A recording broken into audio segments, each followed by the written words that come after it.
So this is Nimrod here, and I'm here with Aaron Morris, who's a fellow chiropractor here in Barcelona. Thank you for your time. Isolated in your... Yes, man. Yeah, just as you are as well. But thanks for having me, man. We're just chatting before we got on about how exciting times here in Barcelona, right? It is. So just to give some people a little bit of background, I know that you graduated from Life West, came over here, and you've been in practice running an amazing practice here, really family-centered and centered on helping people reach their potential, right? Mm-hmm. Yeah, I've been in Barcelona since 2004, and I was going to come over for a 5-month job, and then I haven't left. So it's been, I don't even know however long that's been, 16, 17 years now. Yeah. What was it that kept you here beyond the 5 months? It was, I mean, you know that those feelings, those times in your life when you have the feeling that you're in the right place. It was that, and everything. It was pretty much since I got to Barcelona, everything just started flowing really, really well. I was meeting the right people. Practice was going well. I was having fun socially. It was the first time I was actually working and making money as a chiropractor, and I was just like blown away that you get, and living in Barcelona and being successful. And it was like, I'm not leaving. This is so awesome. Yeah. And that was kind of the basic start. And then it was getting involved with all the guys and girls from Barcelona Chiropractic College, and that project was super, super inspiring. Still is. Yeah, absolutely. And I know that you do quite a bit of teaching. You're helping lead our profession to be better at what they do. What's your motivation behind that? Okay, so yeah, Syntropy Chiropractic Training. So I teach with my partner, Patrick McMahon. That actually we were asked to do that by some students years ago, actually one of the first classes in the Barcelona Chiropractic College. And they asked Patrick and I if we would teach them. And so we started doing these Friday morning, 7 in the morning teaching sessions in the basement of BCC, just helping them with their skills. And it was great, man. We had it packed out. There was a bunch of students there. And it started as just something that was just nice to give back and help them because they weren't feeling that confident with their adjusting skills. And then it's evolved into the vision. I mean, I don't know if you've seen our website or you haven't been to a seminar yet, I think, Nimrod, but no. We talked about we really want to up the level of adjusting in the profession, and we want to create the best adjusters on the planet. Mm-hmm. And that may sound ridiculous, like, oh, that's really cocky and arrogant, but it's not at all from that place. It's from a place of really just wanting people to be better and improve and train. Yeah. And what, beyond the obvious physical skills, what do you think it takes to make the best adjuster on the planet? Okay, so I think there's a few things. We walk through a hierarchy in our seminars, and it starts at if you can imagine just a triangle of hierarchy. At the very, very base, we talk about dropping in and being present.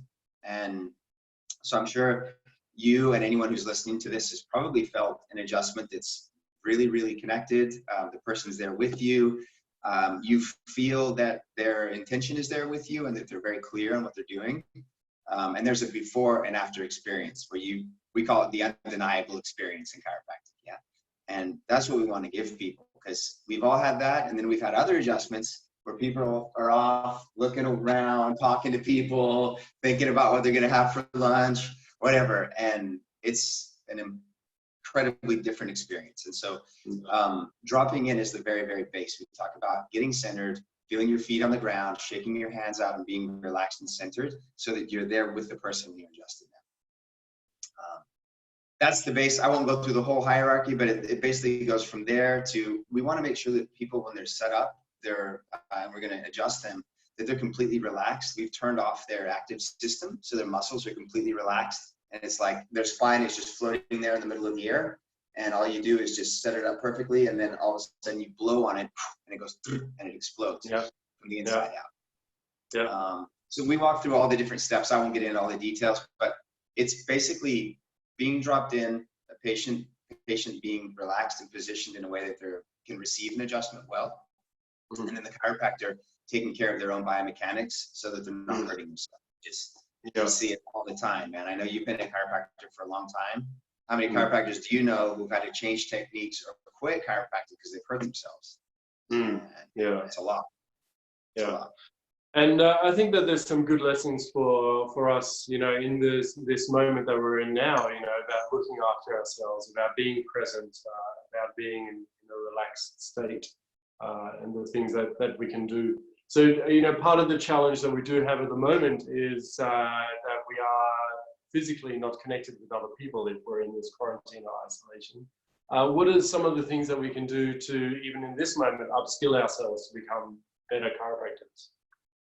Oh, even in this moment, I think it comes down to if the base of our hierarchy is dropping in, then we can practice that. I mean, it doesn't take anybody else. It depends on you 100%. And it's like practice your movement, practice your meditation, practice whatever it is for you that gets you dropped in and centered, and try to get good at that. So one of the really great ways that I've learned from my teachers is gratitude. You can't be in fear and gratitude at the same time, and you can't be angry and in gratitude at the same time. So it's, if we just close your eyes, go and try to drop in out of your head into your body, and then focus on feelings of gratitude. Go to a place where a situation that you're incredibly grateful for, and try to really feel that in your heart and in your physiology. And then you just notice that, hey, it's all going to be okay. And yeah, and then so that's one of just like the kind of mental, emotional. And then it's physical training. It's like, get an elastic band. Hold on, I'll go grab it. Get you an elastic band.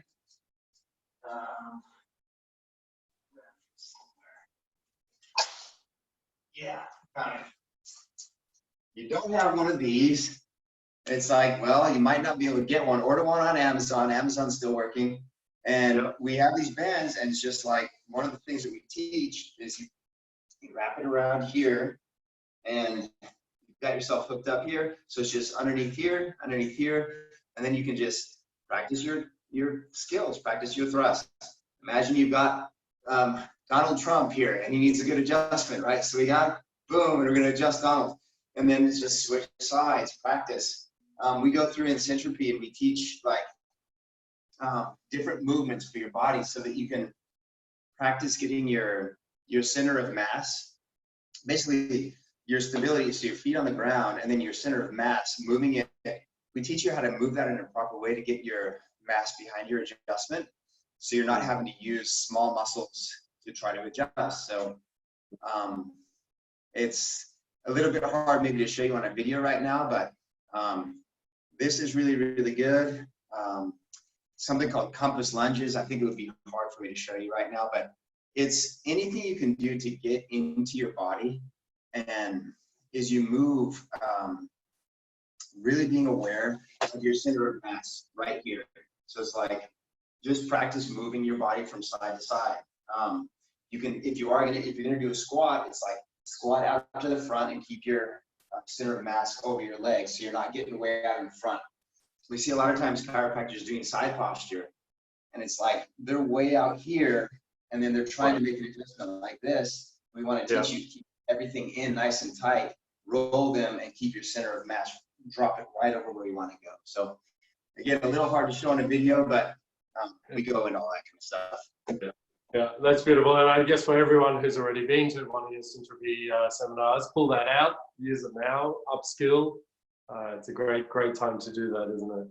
And what about taking it a little bit in a way more philosophically, you know, in terms of getting our balance, finding our core, finding our center? What are some things that we can do for ourselves to win the mental game at the moment? I'm sorry, I missed that. Cut out right when you were explaining. Say that, ask that again. So, you know, moving more into the mental realm, a lot of this is going to be won or lost in terms of what's going on inside our mind. What can we do to find our core, find our center, and keep our balance, keep our feet on the ground mentally at the moment? Awesome, man. That's such a good question, and it comes down to the right questions, and you just ask the good one. And so instead of asking, why is this happening to me? What's going to happen after all this? Is my business going to work? It's changed the quality of your questions, and John DeMartini talks about that a lot, and he's been a great teacher. And it's changed the quality, change your questions to get different results in your life. So you can start changing questions as, what are the things I can do now? What are the things that I can actually do that's going to make me a better chiropractor when all this is done? And if I have to be inside for 6 weeks, well, what are all the things that I can do? How can I turn this into an opportunity? And it's like, look at it. And now I've been doing that with my practice. I've been doing that with my Syntropy. I've been doing that with my physical training. And it's looking at how can I transform a negative energy into a positive energy? And the only way we can do it is by changing our focus. And the way that we can change our focus is by changing the questions we're asking.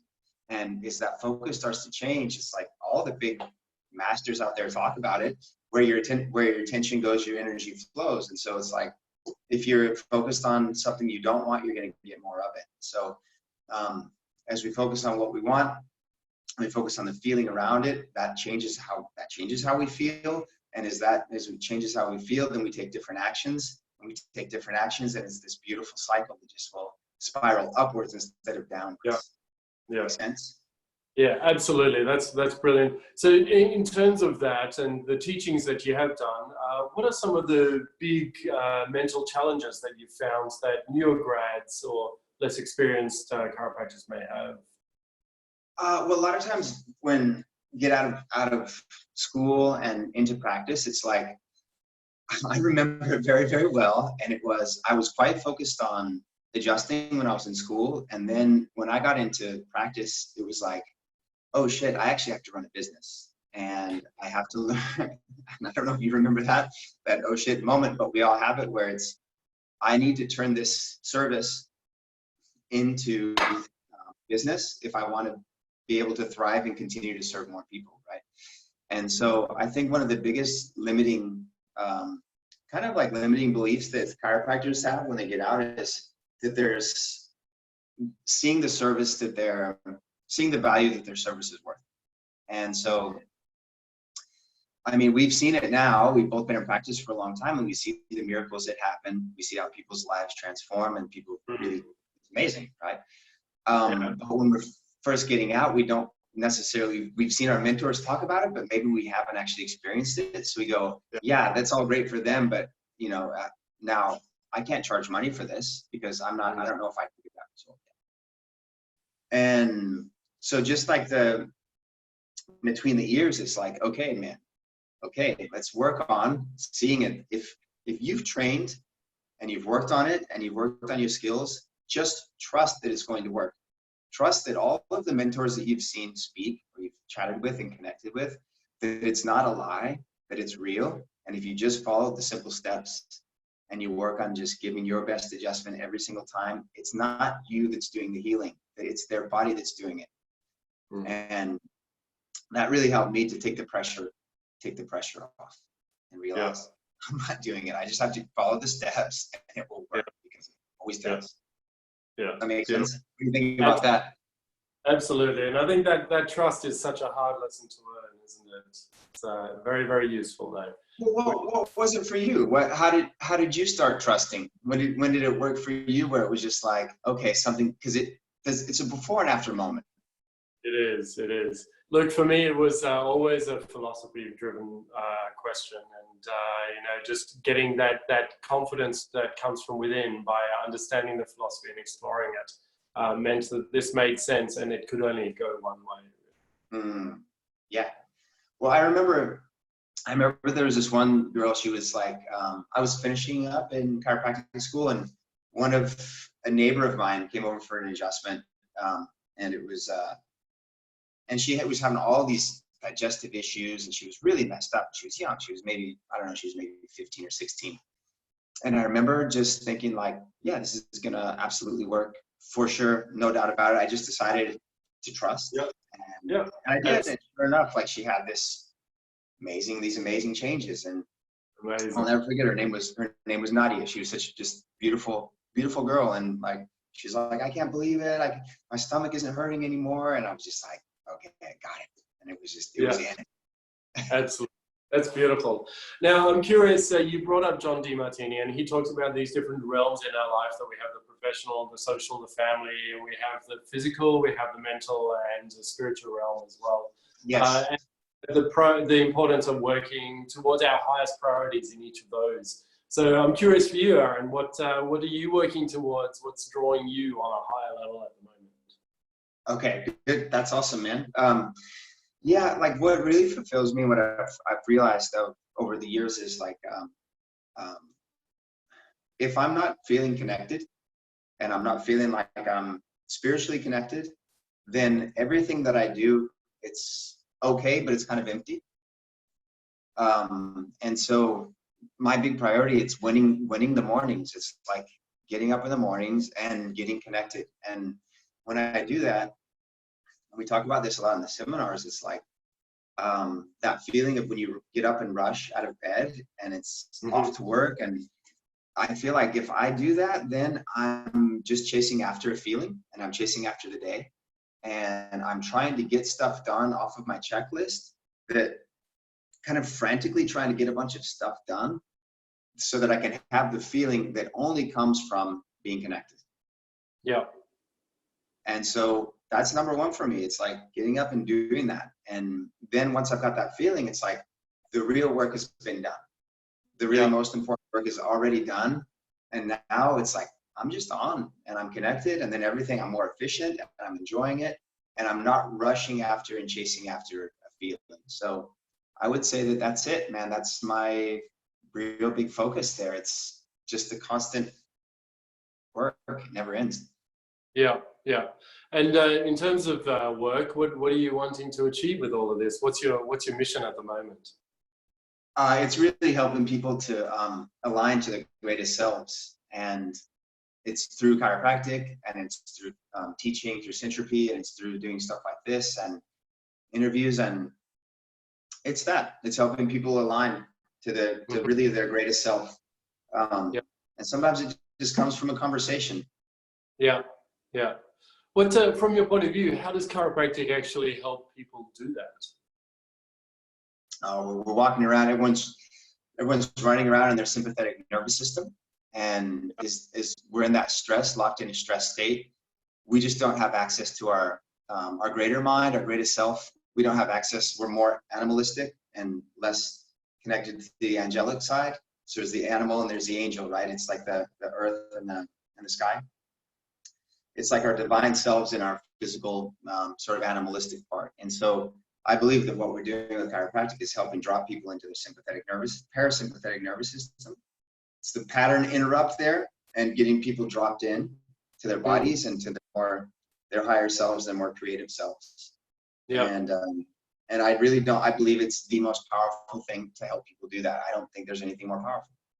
Yeah. And what do you think would be the consequences of us doing that en masse? What do you see as the future? That is why Syntropy exists, because that's what we want to see, is people being able to deliver that on a regular basis all around the world. And I mean, it would just be so beautiful. It would be that utopia that BJ talked about. That'd be special. Yeah.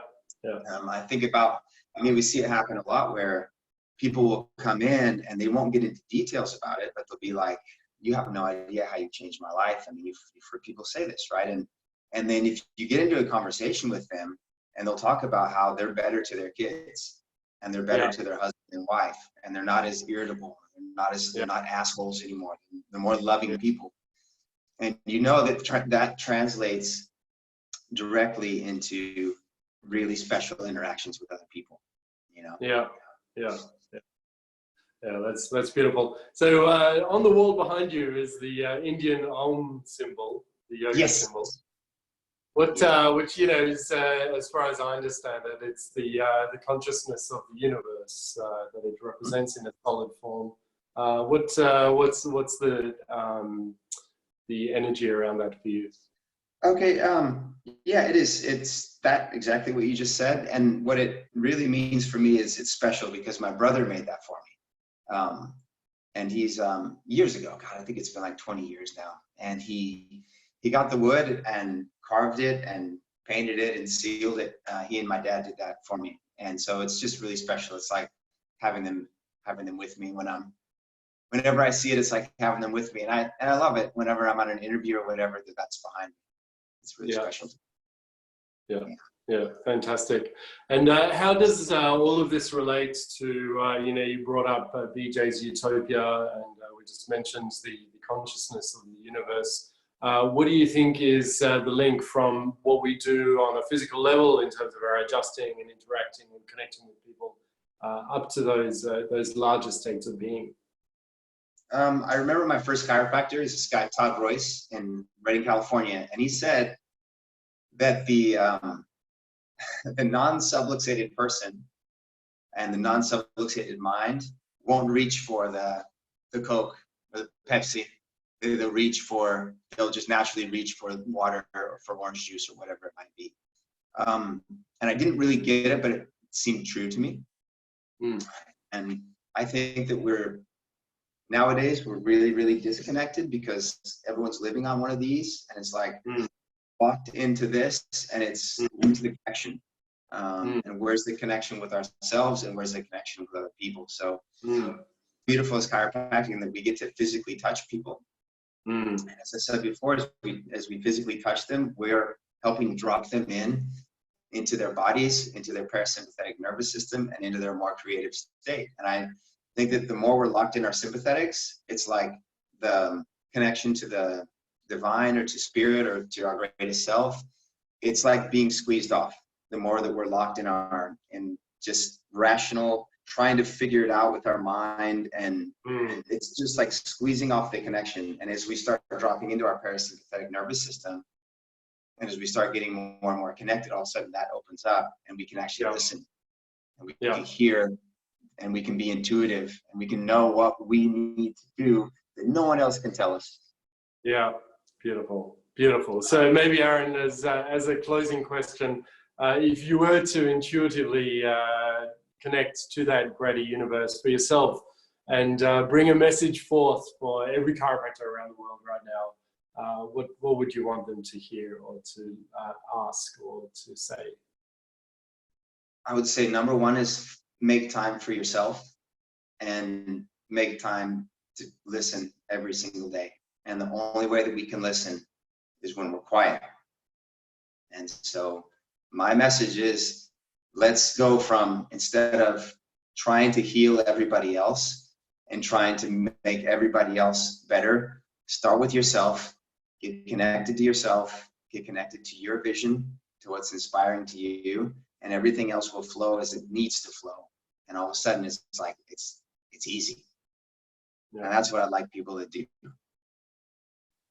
Beautiful. Beautiful, beautiful. Well, thank you very much for your time. And I must say, I'm very excited to have you as a colleague and be here with you in Barcelona and to see what will unfold for us. I think it's an exciting opportunity ahead. Well, I really appreciate everything that you're doing. It's like you're this injection of awesome energy in general and for chiropractic in Barcelona. So we're very, very, very excited to have you back. And thanks for the interview. Yeah, thanks, Aaron. Thanks again for your time. That's beautiful. Okay.